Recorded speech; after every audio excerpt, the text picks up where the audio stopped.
या होत्या वेगवान घडामोडी आणि आता आणखी काही बातम्या। सुषमा अंधारेंनी आता आणखी एक नवा आरोप केला। फलटणमधील महिला आत्महत्या प्रकरणात एक नवी बाब त्यांनी समोर आणली आहे। आत्महत्या केलेल्या महिला डॉक्टरवर पोस्टमॉर्टम रिपोर्ट बदलण्यासाठी सातत्याने दबाव येत होते। या संदर्भात पुरावा देत अंधारेंनी आता नवा आरोप केलाय। रत्नशिव संभाजी निंबाळकर या युवकाचा 12 मार्च 2025 ला निर्घृण खून झालेला, मात्र अपघाती मृत्यू दाखवण्यासाठी पोलिसांनी दबाव आणला। हे रिपोर्ट बदलण्यासाठी तसं करण्यास सांगण्यात स्पष्ट या महिला डॉक्टरने नकार दिल्याचं आता अंधारेंनी म्हटलं। ताई काय नाव आहे तुझं? माझं नाव कोमल नारायण निंबाळकर।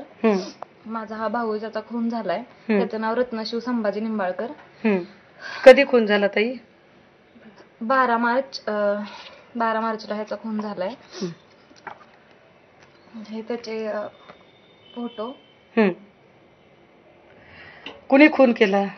दत्तात्रय व्यंकट निंबाळकर। कोण आहे हा? हा गावातलाच एक माणूस आहे आमच्या।